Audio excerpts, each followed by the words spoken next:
So Tuesday night at 6:54 p.m., I got a text from a friend of mine who said, "Hey, is your family going over to Peaches and Cream tonight for the ice cream social?" And I discovered that everybody from the middle school was invited to go over to Peaches and Cream, and it was completely paid for. A child-sized ice cream cone, not like a baby, but a child. And I thought, wow, this is amazing. Like free Peaches and Cream, the greatest establishment on planet Earth. And so I was really excited, got the kids together. And I turned to my 4-year-old Kara, and I said, "Hey, do you want to go to Peaches tonight?"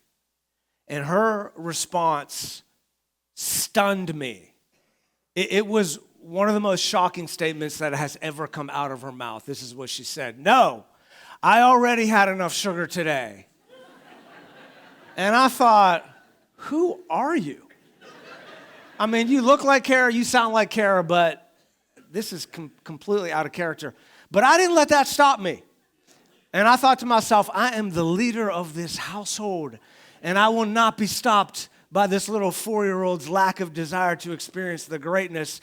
As for me and my house, we will not reject the promised land flowing with peaches and cream. So I picked her up, right? And I'm telling you, I had to face the giants. I had to swat some things out of my way, and I'm like tripping on fences. And I mean, it was pouring down rain. If you can remember Tuesday night, it was pouring. We had our umbrellas. We could barely see, but we made it over there, and we got our free peaches and cream, except she got like a half a baby because she didn't have enough room. She didn't have enough space, and she brought it home. She said, "Can I put this in the freezer?" I was like, "No, you may not put that in the freezer." But anyway, she basically said, "Look, I have been filled up on lesser things.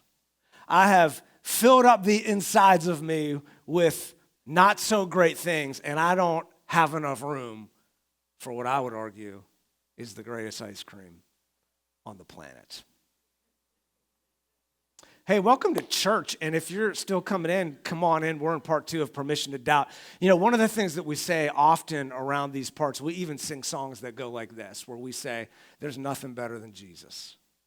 There's nothing better than God. There's a line that goes like this: there's nothing better than you. And because we're in a series called Permission to Doubt, is that really true? Like seriously, think about this. Is there really nothing better than Jesus? Is he really the best that there is? That's what we're going to talk about today. So, because I talk about peaches and cream all the time, everybody kind of knows it's my thing. If you're a first-timer here, I bring it up all the time in my sermons, and it's just right over there. You have to experience its greatness. Every once in a while, I'll go to a different ice cream stand around town, and I'll run into one of you guys, and they'll see me in line, and they'll give me this look, and they'll say, "Does Peaches and Cream know about this?" And I'm like, shh, don't tell them. I mean, this was just a little bit more convenient. Like, Coach was going to pay for it. To be honest, I'm actually thinking about checking out the new Dairy Queen in Horseheads, but I kind of feel like I'm being unfaithful. I kind of feel like I'm committing ice cream adultery and experimenting with other things rather than the best thing, right? And, when it comes to our relationship with God, right, isn't this true that sometimes God gets squeezed out because we get filled up with other things? And it's not that we necessarily did this intentionally, right? It's not that we woke up one day and said, "You know what, I think I'm going to squeeze God out of my schedule today." It's not like we said, I'm done with God. I've examined the evidence. I read the books, and I've deconstructed my faith. No more God. I mean, that might be your story. That seems to be a little bit more common today when we read of people's stories of deconstruction, and they listen to the new atheist, and they'll listen to this scholar, and they'll say, God doesn't make sense anymore. That may be your story. But for most of us, we don't wake up and say, I'm done with God. We just get busy, right? And we fill ourselves up with so many other things that we don't have room for God. God kind of gets squeezed out. And again, this wasn't intentional. I mean, some of you might remember, if you think back to when you were younger, maybe God was like a priority when you were little, and then you got to middle school or high school, and you realized that it's not cool maybe to talk about God in middle school and high school, so you just try not to bring him up. You try not to talk about God, and then after a while, he just kind of gets squeezed out. Or maybe in young adulthood, you practiced sexual ethics according to the scriptures.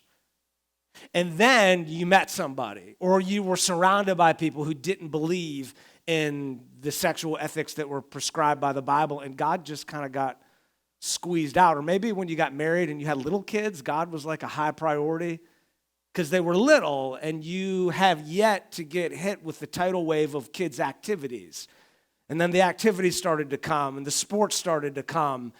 And before you know it, you're like, God just kind of got squeezed out. I didn't want this to happen. I didn't mean for it to happen, but it just kind of happened. And God used to be a big priority, but now he just kind of got squeezed out. And this is the million-dollar question that I want to ask you today is, who needs God when you got all these other things that can fill you up? I'm going to give you permission to doubt this question today. Who needs God? Do you really need God? Is God really the best that there is in life? I mean, maybe, and I don't mean to offend you, okay? I'm just getting you to think about this. For some of you, God's kind of like an acquaintance. Right? You know what the difference between a spouse and an acquaintance is, right? Like my spouse, Jen and I have been married for 17 years, and my motto is kind of WWJD, like what would Jen do? And I often think to myself, okay, how's this going to impact Jen? Like somebody invites me to something, I got to check with her first. Like if I spend money, what's she going to think about this? If I do this, how's this going to impact her? Like my mind has been shaped as I've got this other person, and we kind of do everything together. And it's not that she's my master necessarily, but we do life together, and decisions get filtered through how is this going to impact her. It's not like that with an acquaintance. Like some of you in the room, you're my acquaintance, and I like being around you, and maybe we do some stuff now and again, and if you can fit me in your schedule, and if I can fit you in your schedule, then maybe we'll sit down and have a cup of coffee. But if you moved away, it really wouldn't impact my life all that much because we're just kind of acquaintances, and acquaintances are good. We enjoy acquaintances. But at the end of the day, they don't really impact your life. And maybe that's the way you are in your relationship with God. He's just kind of an acquaintance. You kind of schedule him when you can, and if something comes up, he's the first thing that goes off the table. And when it comes to your everyday decisions, you don't really work him into your decision making, but you enjoy being a Christian, and you enjoy reading a devotional every now and again and coming to church when it's convenient and that sort of thing. And besides, if God is my acquaintance, then I could fill up on whatever I want and not even feel guilty about it, right? So, who needs God when you got all these other ice cream stands? Who needs God when we got all these other options that fill us up and distract us? And why do we need God? At the end of the day, I give you permission to doubt that question, to explore that question, because it's good to be self-aware, isn't it? It's good to be self-aware. So, Jesus made a statement. This is an extraordinary statement. We talk about this all the time, but we're going to kind of walk through it slowly today, because if you're a first-timer today, you can guess I am a Christian pastor. I have given my life to Jesus Christ, and I believe beyond a shadow of a doubt that you actually do need God, and I'm going to try to prove it to you. Okay, so one day, Jesus said this. He said, "Come to me." My thought, because you need him, right? Come to me. Now, if you were with us last week, we talked about 3 different examples of people who came to Jesus. There was that one day where Peter said, "If it's you, tell me to come, and I'll walk out on the water." And Jesus said, "Come." Right? And he got to experience walking on the water, and then he got nervous because he saw the wind and the waves, and he started to sink, but Jesus was there to pick him back up. But he came to Jesus, and he realized when he started to sink that he needed Jesus. And then we had the example of this man who had a boy that was demon-possessed, and he knew he needed God to deliver him.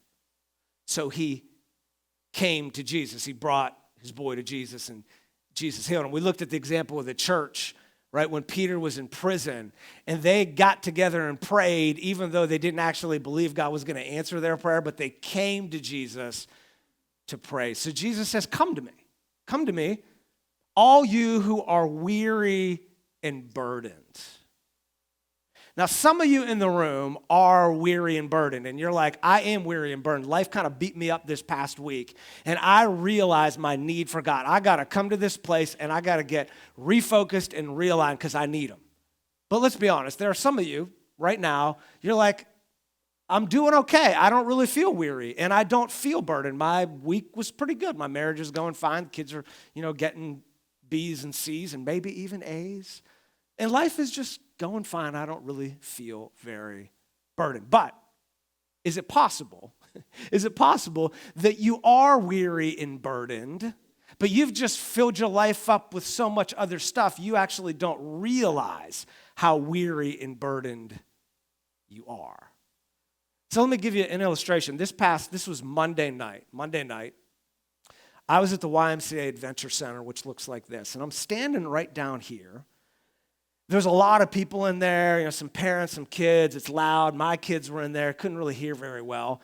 And my 4-year-old Kara was standing right here. And there was another little girl who looked like she was about her age. And this little girl started to talk to Kara. And they weren't talking about the weather. And I was like, uh-oh. So I had a choice. I could be Spider-Man and climb up the thing here and get in that little girl's face and be like, you better get away from my girl, right? And kind of split them up. But I was like, I'm just going to see how this plays out. Right?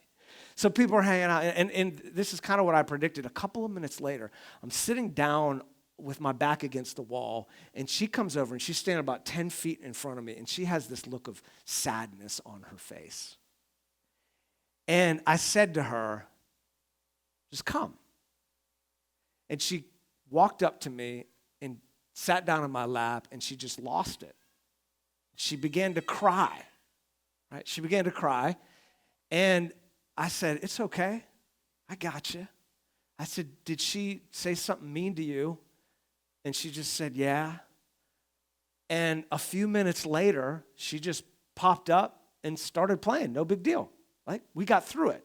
Now, here's the interesting part of that. She could have gone to any other parent in that room. She had all kind of options.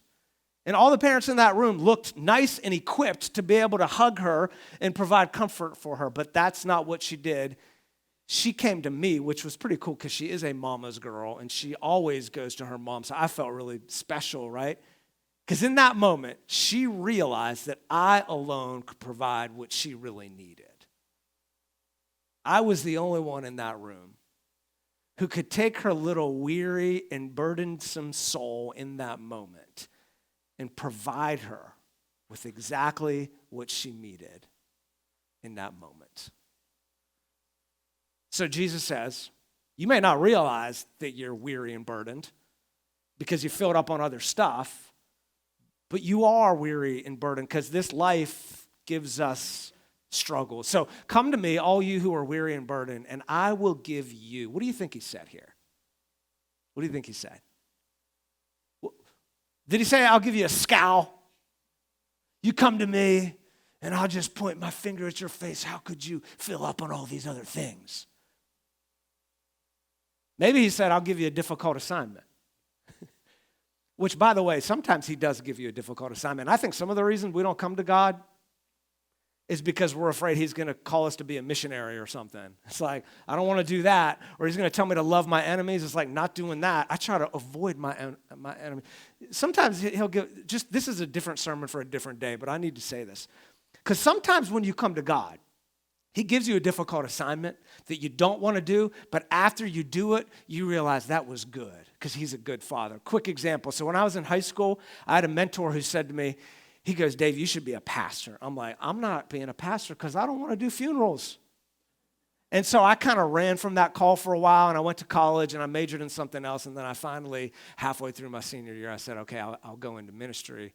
And I was reminded of the goodness of God this past week because I had the great privilege to do a funeral for someone that I love and respected, and it was an honor to be able to do it, and I got to share the gospel, and I thought one of the greatest blessings of ministry is to be able to do a funeral.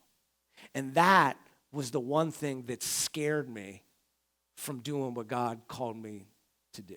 So he says, just come to me. I'll comfort you. I'll give you what you need. This is actually what he said, right? He said, come to me and I'll give you a rest. I'll give you a rest. Because at the end of the day, that's really what you need. You may not realize you need it because you filled up with other stuff, but you need to come to me so that you can get the kind of rest that you need. Forgiveness, rest knowing that your sins are forgiven, rest knowing that you have salvation, rest knowing that it's not through your works, but it's through the cross of Christ, rest knowing that you've been adopted by your Father. Jesus says this, take my yoke or my teaching upon you and learn from me, for I am gentle and humble in heart, and you will find rest for your souls. That's why you need God, because he alone has the authority and the power to give you real rest, not fake rest, not other ice cream stands that just fill you up, but to give you real and authentic rest. At the end of the day, he gives us purpose.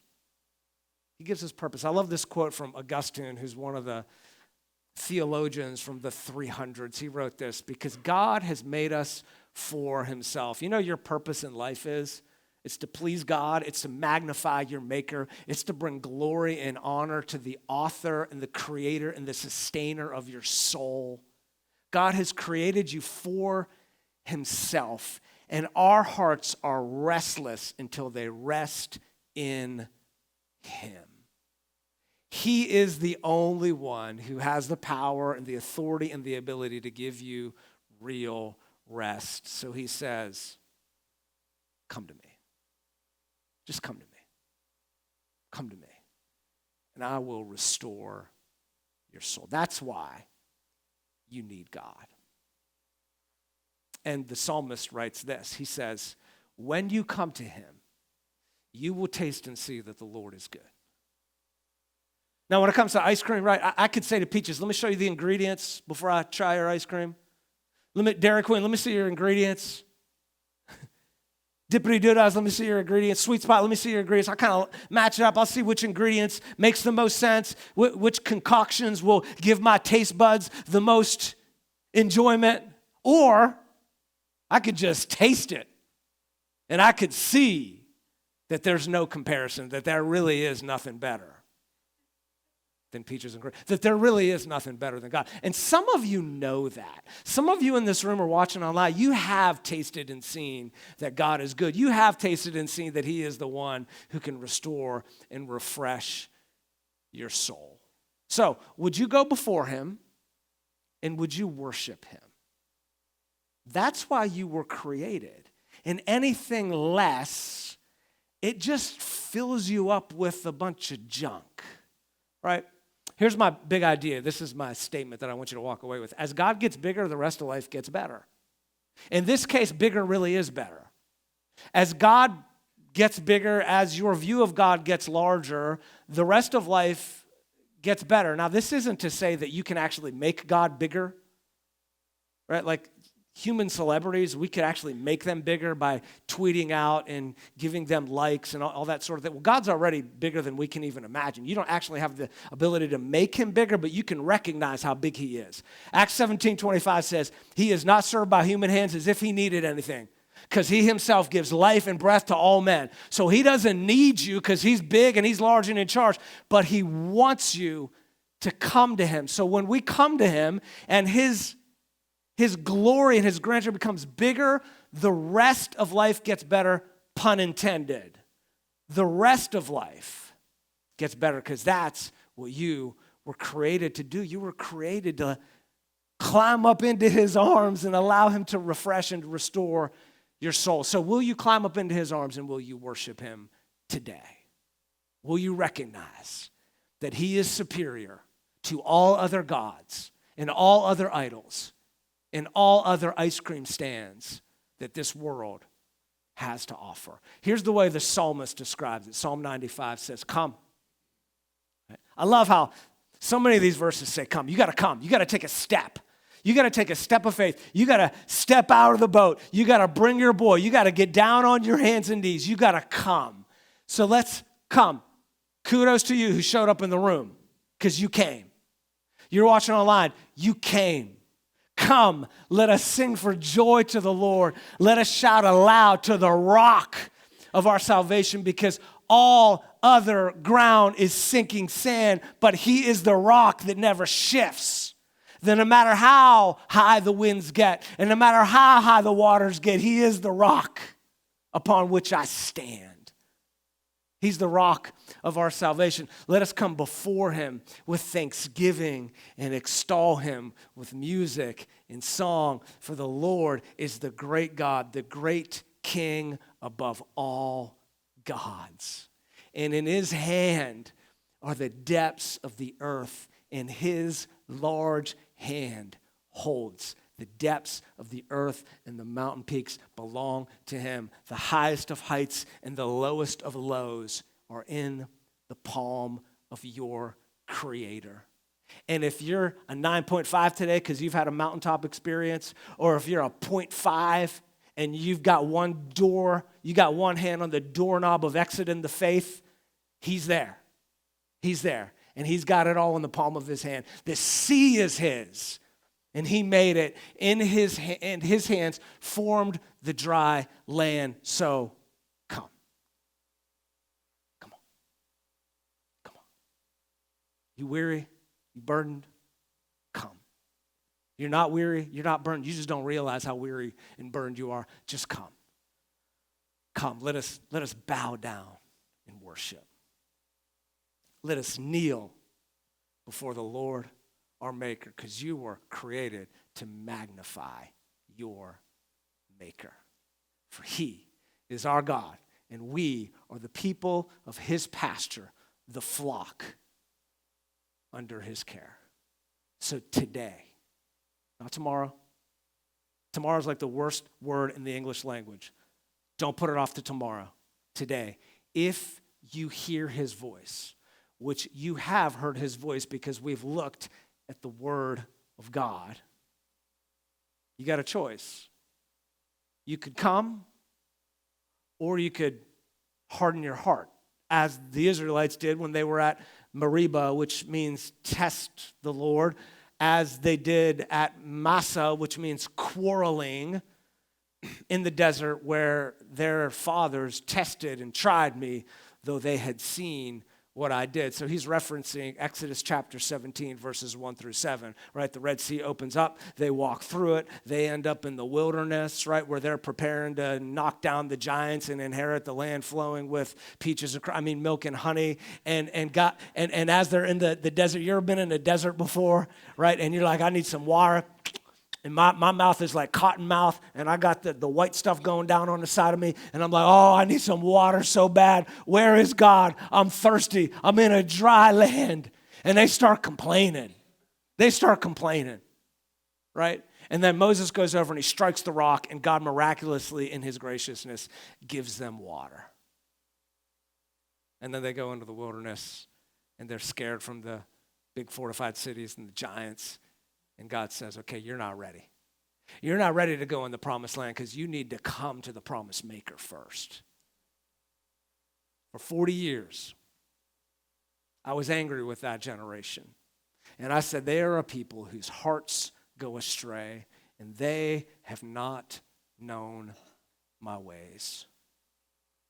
And this is an extraordinarily sad verse where he says, so I declared on oath in my anger, they shall never enter my rest, because that was his goal, that they would come into a restful relationship with him. But you know what they did instead? They complained rather than came. And complaining's draining, isn't it?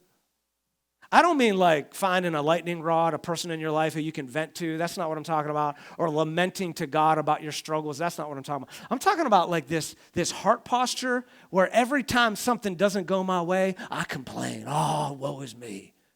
Oh, I get in these self-pity moments, right? Where, oh, I missed out. Oh, God's forgotten me. Woe is me, right? Complaining's draining for me when I complain, and it's draining when I spend time around people who just complain.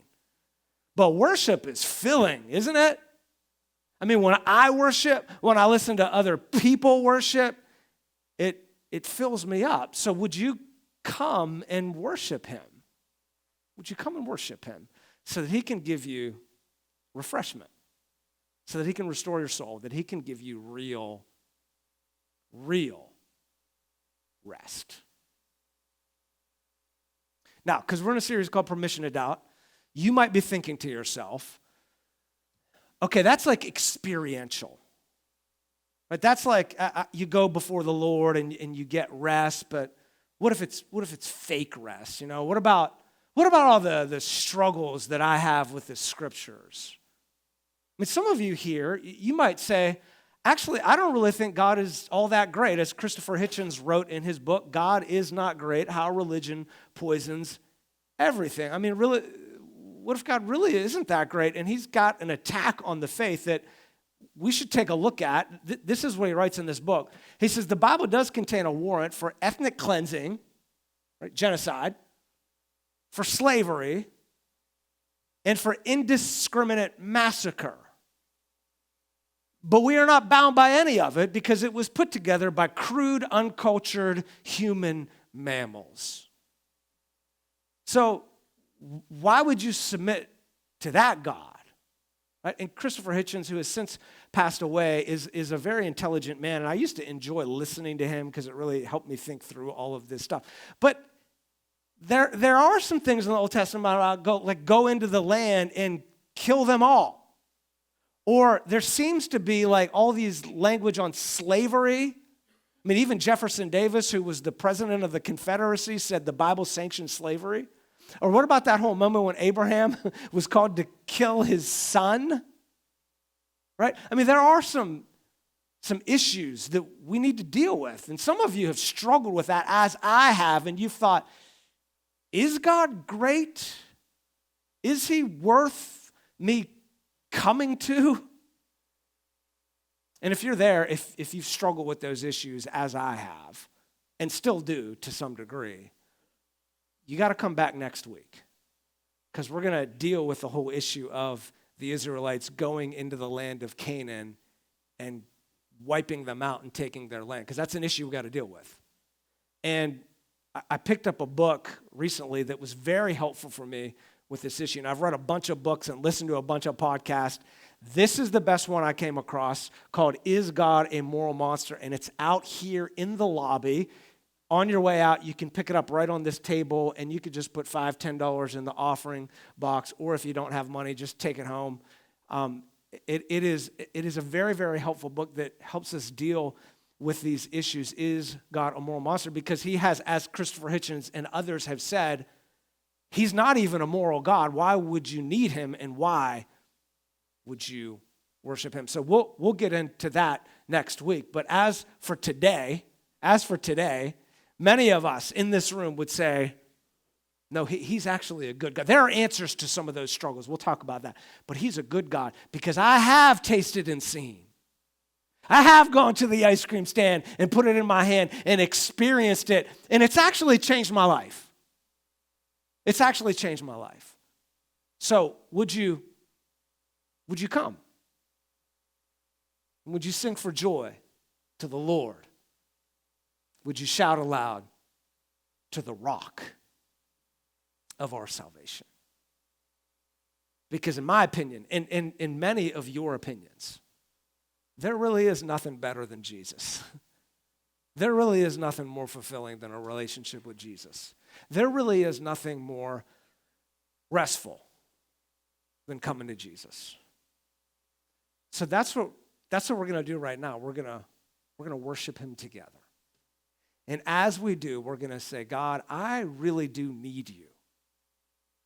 My life might not look like it right now because I've filled it up with all kind of other stuff, but I'm coming to you right now, and I'm saying, I do need you, and would you help me to realize how much I need you? So we're going to worship the Lord through song in just a moment.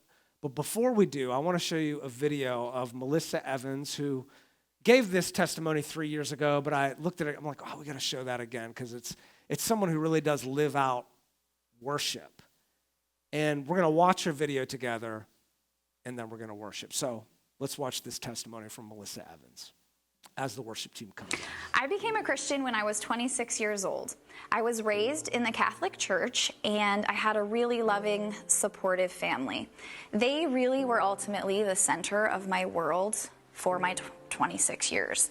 Outside of my professional pursuits, they were the core of what I felt to be the most important thing. What I didn't realize then, but what I realize now, is that God had to take me from my family and from the comfort of their support and move me 3,000 miles across the country to be by myself without their immediate support, where I was able to finally open my eyes and my heart to see and hear Him. When I moved away from my family, the first people I met happened to be Christians, and they invited me to their church. I decided to go because I had always wanted to go back to church eventually when I became an adult, and I felt, that was a really important part of my upbringing. So I went with them, and it was the first experience I had ever had in a non-denominational megachurch. It was totally different than my small-town Catholic stained glass window church, and I honestly thought I was walking into a cult when the lights were dim and I saw people raising their hands in praise and worship. But it was an amazing experience because it certainly was not that. It was people raising their hands in awe of a God that is bigger and greater than they are. And that reality became apparent to me the more I went back and visited that church.